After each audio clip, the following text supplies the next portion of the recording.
صلاح، محرز، زياش، مين فخر العرب؟ هلا بالرابع منافسة مشتعلة بين اللاعبين العرب المحترفين في أوروبا للفوز بلقب فخر العرب. لقب بتعتز فيه الجماهير العربية وهي بتشوف لاعبتها بتألقوا في أفضل دوري في العالم. الجماهير المصرية تهتف وبتهلل في كل مباراة يشارك فيها محمد صلاح الفرعون. تحولت حسابات ليفربول عبر السوشيال ميديا للوحة كبيرة من تعليقات الجماهير المصرية لكل هدف أو تمريرة لمحمد صلاح. وبكفي أنه نذكر هنا أنه نهائي دوري الأبطال 2018-2019 كان من أكثر المباريات اللي شاهدتها الجماهير المصرية في تاريخ دوري الأبطال من شان عيون أبو صلاح، وهي طبعا كانت بتشاهد ابن قرية نجريج أو نجريج بحقق دوري الأبطال وبسجل في مرمى توتنهام. نفس الشيء بالنسبة لأبناء محاربو الصحراء اللي بيفتخروا بابنهم رياض محرز صاحب صفقة الانتقال التاريخية من صفوف ليستر إلى مانشستر سيتي بقيمة 60 مليون جنيه استرليني. اليوم محرز بواصل النجاح مع سيتيزنز بالفوز بلقب الدوري الإنجليزي 3 مرات، وسبق أنه توج لأول مرة والمرة الوحيدة مع ليستر سيتي ليصبح المجموع 4 ألقاب للدوري الإنجليزي الممتاز بحوزة رياض محرز. بالبركة عليه. غيروا لي، مليت من صوت غيروا لي يا جيمي، حق عليك انت. هلا برضو كمان الجمهور العربي المغربي جماهير أسود الأطلس بتشوف حكيم زياش انه هو فخر العرب بعد قيادته منتخب المغرب لنصف نهائي كأس العالم 2022 والحصول على المركز الرابع، أفضل إنجاز للكرة العربية والإفريقية في تاريخ المونديال. وهون بحب أضيف من عندي اسم لاعب باريس سان جيرمان الحالي والريال سابقا، أشرف حكيمي، واحد من ألمع اللعيبة وترك أثر كبير في نفوسنا. هلا هاي للمخرج وهاي للبرودوسر. هلا كوني اليوم بدي أروح لعفرة الجول ومعاد سوفرا وأشوف معاهم إيش اللي بيميز كل لاعب من الثلاثة الكبار اللي عم نحكي عنهم. تفضلوا. نعم كابتن لطفي، أنا راح أسوي لكم مقارنة بين إنجازات كل لاعب مع ناديه الإنجليزي، وبقدر أقول لك إنه صلاح بيتقدم بالأرقام. أكيد اللاعبين الثلاثة بيمتلكوا مسيرة احترافية حافلة مع أنديتهم، لكن أنا بدي أحكي عن إنجازاتهم على المستوى الدولي، وطبعا اللي حققوا زياش مع منتخب المغرب هو الأفضل على الإطلاق. أكيد معاذ مبسوط بهذا الإنجاز. أكيد. برجع لك كابتن لطفي. تمام، شكرا يا عفرة. وبرضه معاذ أكيد وصول أسود الأطلس لربع نهائي كأس العالم الأخير هو أفضل إنجاز ممكن لأي لاعب إنه يحققه.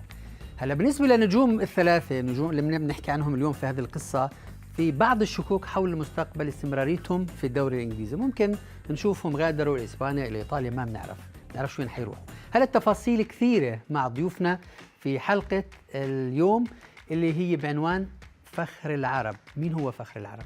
راجعين.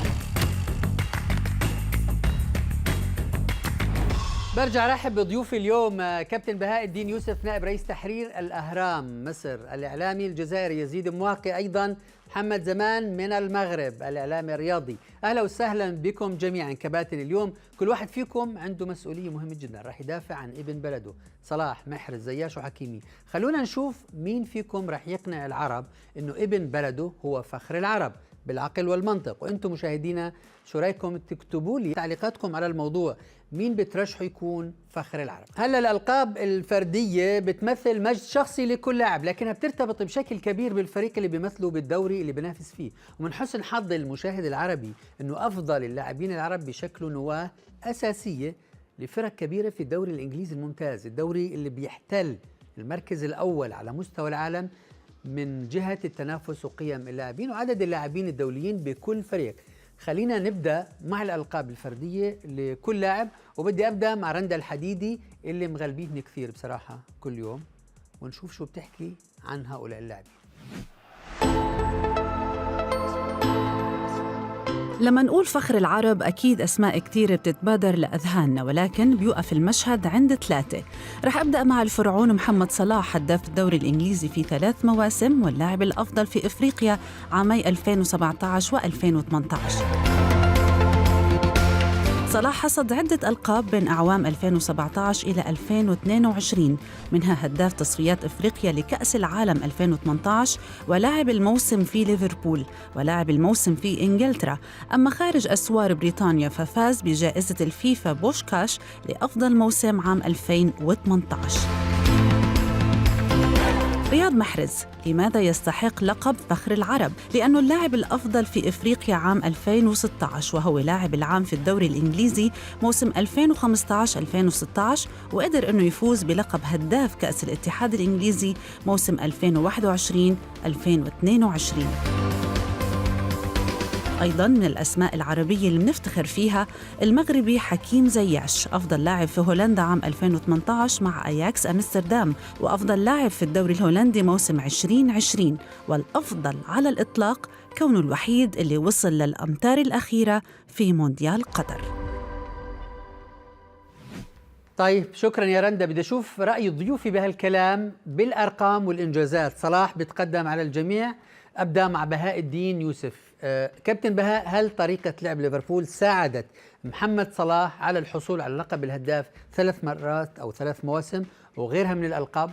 بالتأكيد يا لطفي، طريقة لعب يورجن كلوب ساعدت صلاح ان هو يبقى يوصل للقب الهداف في 3 مواسم، وهو هداف ليفربول منذ انضمامه لليفربول موسم 2017-2018. يعني هو هداف الفريق طوال 5 مواسم، بالإضافة إلى أنه هداف الدوري كمان في 3 مواسم منهم. نعم. أول حاجة طريقة لعب ليفربول ساعدته. كلوب اشتغل على جوع صلاح للتهديف، وده كان بدأ سباليتي مع صلاح في روما. كمان وجود ساديو ماني وفيرمينو والتفاهم اللي كان بينهم ساعد صلاح كتير. لكن أرجع تاني وأقول بسرعة أنه حتى طريقة اللعب كلوب تعديلها السنة دي وراء تراجع المعدل التهديفي لصلاح، لأنه بقى بيطلب منه كتير واجبات دفاعية مع ألكسندر أرنولد. تمام. طيب نشوف كابتن يزيد، بنشوف دائما محرز بيقدم كل شيء مع فريقه، لكن هل نقدر نلوم الفريق بعدم وصول محرز وزياش لنفس النتيجة مثل صلاح؟ هو يختلف. مساء الخير لطفي. هو يختلف باختلاف كل مدرب وكيف يتعاطى مع اللاعبين بتوعه. أنا في تصوري أنه محرز مع غارديولا كأنه فيه، لا أقول حرب، لكن فيه منافسة بينه وبين مدرب. في بعض الأحيان يعطيه الفرصة أنه يلعب مباريات متتالية، وبالتالي محرز يقدم كل ما عليه من الناحية الفنية وكذلك من الناحية التهديفية، لكن يبقى هذا الصراع دائما كعائق بالنسبة لمحرز أنه يواصل في تألقه.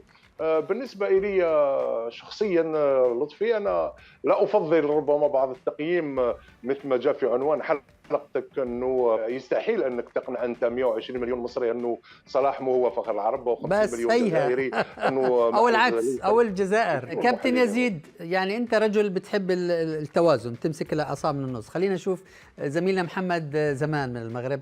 تتفق معي أنه إنجازات حكيم زياش هذا العام مع منتخب المغرب بترشحوا للقب أفضل لاعب في إفريقيا؟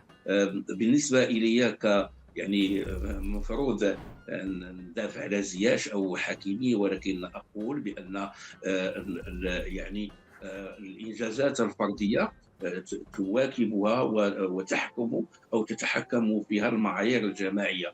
الوصول إلى نصف نهائي كأس العالم بطبيعة الحال كان هناك أداء متميز. يعني حكيمي وزياش مش أفضل كابتن؟ حكيمي وزياش مش أفضل برأيك؟ لا بالعكس، أنا أقول بأن استقبال يعني صلاح أفضل في منافسة كأس العالم ولا رياض؟ أن تصل إلى أنت لا، أنا لم أقلل من اللاعبين المهاريين، اللاعبين المتميزين مختلفون كعرب. هذه مسألة مهمة. نحن نناقش بعض التفاصيل والجزئيات. نعم. أنا أعتقد بأن الوصول إلى نصف نهائي كأس العالم بقيادة هذه اللاعبين اللي كانوا من الأدوات ومن يعني من اللاعبين الأساسيين في تحقيق هذا الإنجاز، وإنجاز غير مسبوق في تاريخ الكرة العربية والإفريقية. هذا الوصول بخليهم يستحقوا اللقب؟ هذا كافي بالنظر إلى تقارب المستويات. أنا جايب اليوم كلهم دبلوماسيين، لازم يكونوا سفراء.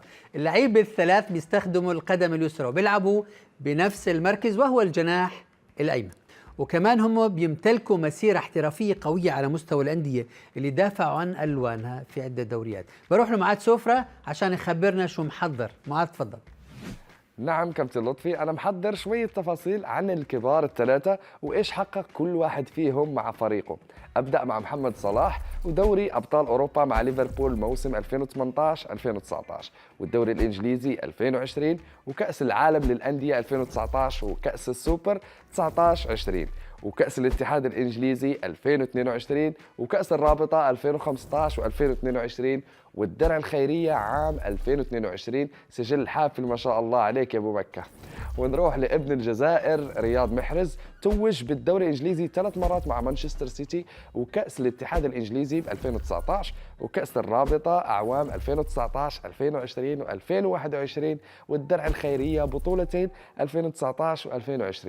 وأختم مع ابن بلدي حكيم زياش، حقق دوري أبطال أوروبا مع تشيلسي موسم 2020-2021 وكأس العالم للأندية 2022 وكأس السوبر الأوروبي موسم 21-22. برجع لك كابتن لطفي. شكرا معاذ. خلونا نتوقف عند الفروقات الفردية بين كل لاعب من اللاعب الثلاث المميزين. اللاعبين بيلعبوا بنفس المركز الجناح الأيمن، بإيش بتميز طريقة لعب كل واحد منهم وليه بترشح صلاح كابتن بهاء؟ أنا كمصري يعني بفتخر بكل اللعيبة العرب اللي ناجحين في أوروبا يعني.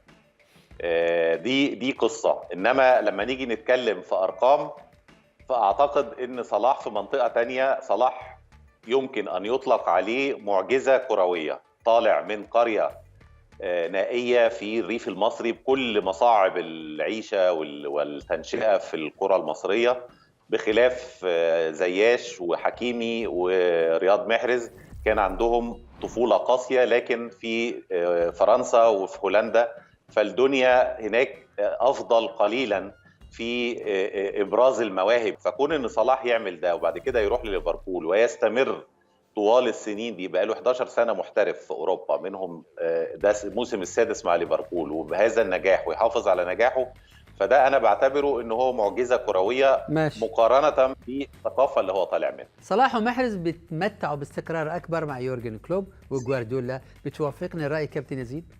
نسبيا نعم لطفي. نعم. لكن بالنسبة لمحمد صلاح نلاحظ هذا الموسم يبذل مجهودات إضافية مقارنة مع المواسم الفارطة، ربما بسبب ذهاب اللاعب السنغالي. بالنسبة لمحرز أتصور أنه عدم مشاركته في كأس العالم، عدم تأهل المنتخب الجزائري، ربما اسمح لمحرز أنه يعيد النظر في أشياء كثيرة، وكان أكثر تركيز من ناحية البسيكولوجية. وهذا اللي ظهر أنه بعد العودة من كأس العالم مقارنة مع كل زملائه اللي شاركوا في كأس العالم، محرز ظهر علو كعبه وتمكن من مفاجأة غوارديولا اللي أصبح ربما يعتمد عليه باستمرار عكس ما كان يفعل قبل بداية كأس العالم أو السنة الفارطة. الشيء الجميل في محرز أنه كان دائما في منحى تصاعدي، يعني من فريق غير معروف في سارسال ينتقل إلى فريق في الدوري الفرنسي ثم ليستر، أين تمكن من أن يسمح لهذا الفريق ليفوز بالدوري. وربما كانت المباراة واحدة من المباراة أمام مانشستر سيتي اللي تألق فيها محرز وتمكن أنه يفوز ويسمح لفريقه الفوز بالدوري، اللي خلى ربما أنظار غوارديولا أنه يصمم يجيب. طيب يعني بدي أروح للكابتن محمد زمان، هل بتعتبر أنه الإدارات الفنية المتعاقبة في تشيلسي لم تنجح باستغلال حكيم زياش بشكل إيجابي؟ هناك يعني لم يلقى الظروف الجيدة للتألق، والدليل على أن الإدارات التي تعاقبت على فريق تشيلسي كانت خاطئة هو التوظيف ديالو من طرف المدرب وليد الركراكي في كأس العالم، بحيث شاهدنا زياش آخر. وما يفرح بالنسبة لزياش هو أنه لم يكن فقط يعني يندفع أو يهاجم، بل بالعكس فهو قام بأدوار يعني الضغط على الخصوم ومحاولة استرجاع الكرة وتلك القتالية. إذن لماذا هذا الاختلاف في الصورة؟ هذا الاختلاف نمنح الحق فيه لزياش، وللأسف لم يستغل بشكل جيد داخل هذا الفريق. ولكن في الغالب بالنسبة للمدربين، بالنسبة للأرقام والإحصائيات يجب أن نعطي الحق للمدافعين، وهذا شاهدناه في الكثير من الألقاب والجوائز الفردية اللي خدوا المهاجمين أكثر من حراس المرمى، أكثر من المدافعين. يكفي أن نقول بأن أشرف حكيمي تقريبا واحد نسبة كبيرة، ممكن نقول إجماع بأنه أحسن ظهير أيمن في العالم، وهذا ليس بالأمر السهل. تمام كابتن محمد، مكملين مع بعض. من هو فخر العرب؟ بانتظار تعليقاتكم أسفل الحلقة. مين برأيكم فخر العرب؟ مين بتحبوا أكثر؟ مين مقنع لكم أكثر؟ راجعين بعد شوي.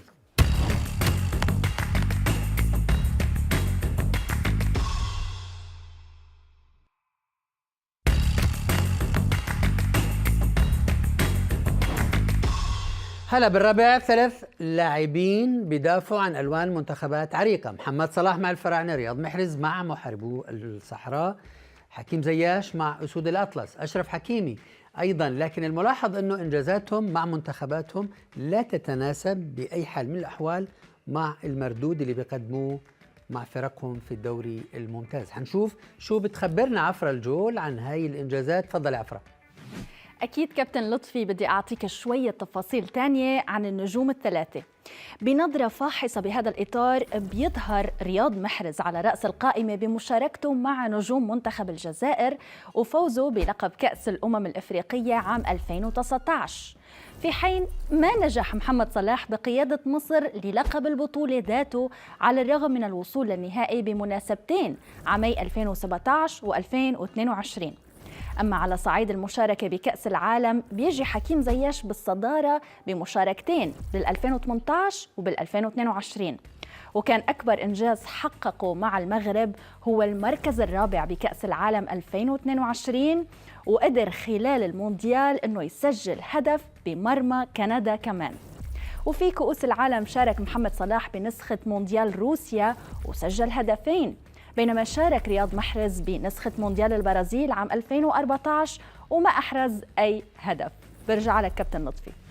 شكرا عفرة. قد تكون المشاركة بكأس العالم هي الإنجاز الأكبر في تاريخ أي لاعب، يعني التواجد هناك إنجاز بحد ذاته. بدي أشكر عفرة وبروح لضيوفي. اختلاف مردود المحترفين العرب مع فرقهم في الدوري الإنجليزي عن المردود مع منتخبات بلادهم. شو الأسباب كابتن بهاء؟ الأسباب هو اختلاف الجودة ما بين الفريق وما بين المنتخب، ولينا في ميسي ورونالدو اللي هم أفضل لعيبة في العالم على مدار العقد الماضي كله مثال جيد. يعني ميسي إنجازاته مع برشلونة لا تقارن بإنجازاته مع منتخب الأرجنتين، كذلك رونالدو. فهنا لما نيجي نتكلم مثلا عن صلاح، هو موجود في منظومة ناجحة في ليفربول، ده بيساعده على انه يحقق الاهداف الجماعيه. اللعيب ما فيش كره القدم يا لطفي زي ما انت عارف ليست لاعب واحد، كره القدم 11 لاعب. لازم يبقى عندك على الاقل 6 أو 7 لعيبه في الفريق متالقين وجيدين جيدين جدا، يعني عشان تقدر تحقق نتائج. لاعب واحد لا يمكن ان يحقق نتائج لفريق او لمنتخب، فده الفرق. لكن انا بشوف ان صلاح حتى ارقامه على المستوى الفردي مع منتخب مصر هي ارقام متميزه. هو مسجل 43 هدف في 45 هدف في 83 مباراه. هو الهداف الثالث التاريخي لمنتخب مصر. هو حتى متفوق مع كل الاحترام طبعا، متفوق على محرز وزياش بالنسبه لمعدل التهديف. الأهم من كده كمان معرفش يعني بلا أي عصبية، هو متفوق على الهدافين التاريخيين لمنتخب المغرب ومنتخب الجزائر اللي هم إسلام سليماني في الجزائر 40 هدف، وفراس أحمد النجم المغربي الكبير 36 هدف. هم الهدافين التاريخيين للمنتخبات بلادهم الجزائر والمغرب. فصلاح رقميا حتى متفوق، انما جايب هدفين في كاس العالم، انما صعب ان هو يحقق كل شيء لوحده مع منتخب مصر يعني. اكيد. طيب هلا الاتهامات اللي بتتوجه للعيبه بالخوف من الاصابات في المباريات الافريقيه ومن المباريات بشكل عام، هل تتفق معها ام تختلف كابتن يزيد؟ نقدر نقول لك محرز منذ انضمامه الى مانشستر سيتي لم يصب على الإطلاق. ربما هذا عنده دخل بمورفولوجية اللاعب وكذلك بفيزيولوجية اللاعب. هو نحيف، لا يتميز بعضلات كبيرة، وقدر يسير هذا الشيء. سؤالك لطفي، ربما ردا على الأخ بهاء، أنا أذكر في 2019 لما نظمت كأس إفريقيا في مصر، نعم. كان ربما التحدي من هو فخر العرب بالنسبة للاعبين المتميزين الذين ينشطون في الدوري الإنجليزي، وأنا أتكلم هنا على زياش وكذلك على محمد صلاح. رياض محرز استطاع أن يعني يتألق بشكل لافت في كأس إفريقيا، وفاز المنتخب الجزائري بهذه الكأس الإفريقية، ولم يحدث هذا منذ أكثر ربما من 30 سنة، من 1990.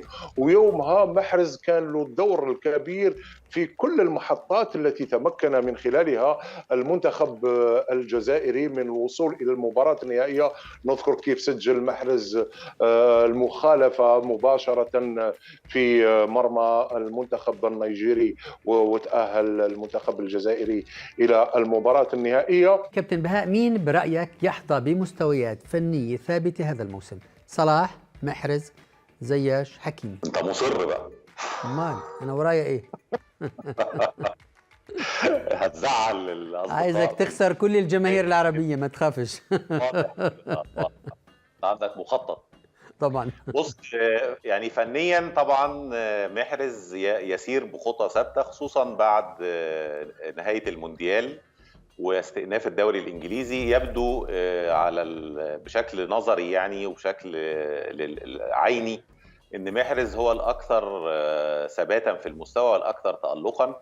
زياش عنده مشكله كبيره، هو موجود في مقبره النجوم. تشيلسي هو مقبره النجوم. لك ان تتخيل ان تشيلسي قتل موهبه زي محمد صلاح وقتل موهبه زي كيفن دي بروين. هلا محمد صلاح مرتبط يمكن بطريقه لعب يورجن كلوب، يعني لقى نفسه فيها من لما انتقل للدوري الانجليزي.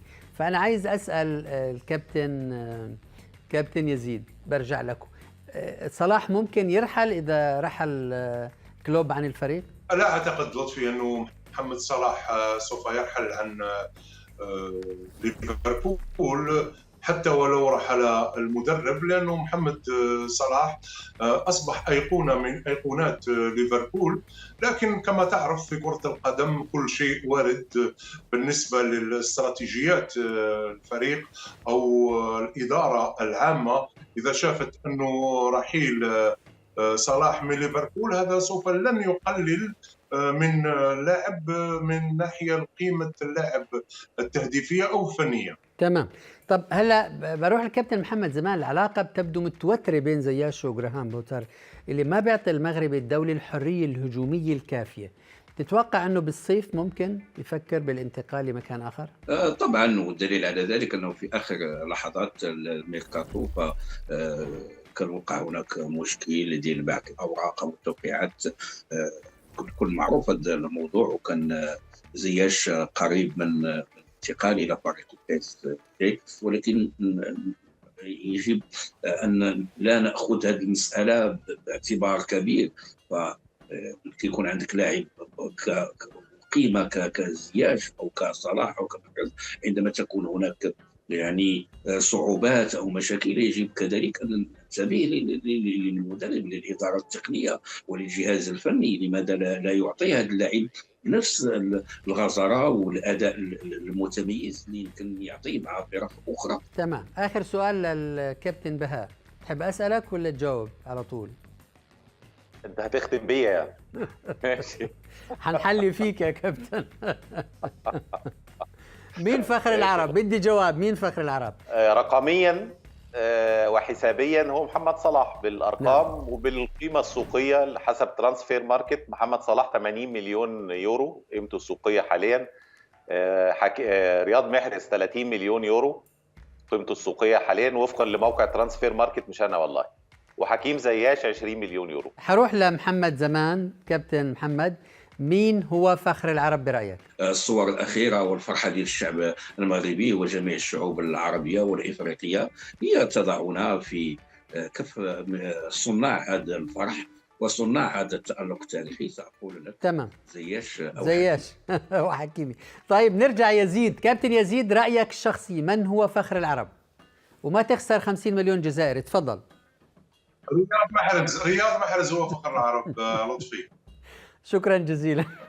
شكرا. حاولت اورطهم كلهم اصحابي، المشكله مش قادر اورطهم مع بعض، بس احنا بنحبهم كلهم للعيبه بصراحه، وكلهم ممتازين، وكل واحد زي طعم الفاكهه، كل واحد له طعم مختلف وله اداء مختلف. هلا بدي اشكر كابتن يزيد مواقي الاعلامي الرياضي الكبير الجزائري، بدي اشكر الكابتن محمد زمان الإعلامي الكبير المغربي، وبدي أشكر بهاء الدين يوسف الإعلامي الكبير المصري. شكرا جزيلا لكم على الحضور وإثراء هذه الحلقة الخاصة من هو فخر العرب. تصور الدولي الإسباني تياغو الكانتارا اللي بيلعب مع محمد صلاح في ليفربول كان له مواقف طريفة مع أبو مكة لما سئل تياغو عن أداء ليفربول في مباراة مانشستر يونايتد في اللقاء على شبكة سكاي سبورتس. أجاب: عندما تمتلك مهاجمين أصحاب جودة عالية مثل الذي نمتلكهم، وهون يبدو أنه نسي يحكي عن محمد صلاح. طبعا مو صلاح كان واقف له مصحصح وبجنبه قاطعه، دخل على الفور لتصحيح فقال له أنا جناح. فرد تياغو: لا عليك مو، أنت مهاجم بكل الأهداف اللي بتسجلها. وانتهى الموضوع بضحكات عالية من النجمين. كبروا رؤوسكم، كلهم فخر العرب. مع السلامة.